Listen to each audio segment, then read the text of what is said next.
can XRP's price appreciate by 2030 without the domino theory ever completely coming to fruition? Yeah, I think that, it would see some adoption, but you're not going to get the big exponential move without that happening. There will be some supply and demand shock as the ETFs continue to eat through what's available on OTC and dark pools. And once that's gone, the volume will have to move to exchanges. But if there's not outsized demand by the exchanges and by markets and by institutions and potentially retail, all at the same time, you're not going to get an exponential move. I think it's going to be that way because I believe that it needs to be a very high price for them to start using it, and for them to be able to push it to that price. Really, supply and demand is the only way that they're going to be able to do that. You could, people have talked about a repricing or a pegging of XRP. It needs to be dynamic and fluid. If it is fixed or stagnant, like it would be if it was pegged, it doesn't provide the same bandwidth over the long term. You could escalate volume up to whatever that price was. And then if you needed to continue to add more volume to the network for it to continue to scale and meet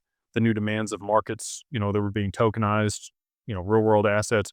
Again, I've told you guys, I believe by the end of 2030, 80% of the global value will be tokenized. That's not that far from now. I mean, really just 4 years away. I believe that so 5 years, by the end of 2030, 80% of the globe is tokenized. And that's a lot of value moving on chain. XRP, I believe, will settle all of that back end. And so for it to do that, I mean, you would need the price to continue to escalate with the additional volume, but it really can't even start moving utilizing the utility or continuing to escalate because of the volume on the network until you kickstart it.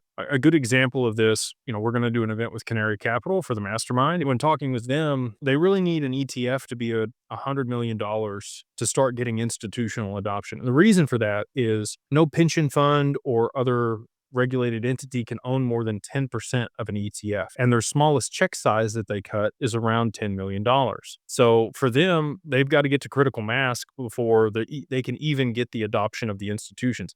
And I view XRP very similarly. It needs to get to critical mass. It needs to have enough liquidity in it before they can start using it in a meaningful capacity to continue to drive adoption and price appreciation. And so all of that being stated, I don't think that it's going to be fixed or pegged. I think that they're going to have to use supply and demand dynamics to push it to a very high price in a very short period of time, because that's the only way that it's really going to work and get the adoption. If that doesn't happen, it's not going to see the high prices that we've talked about.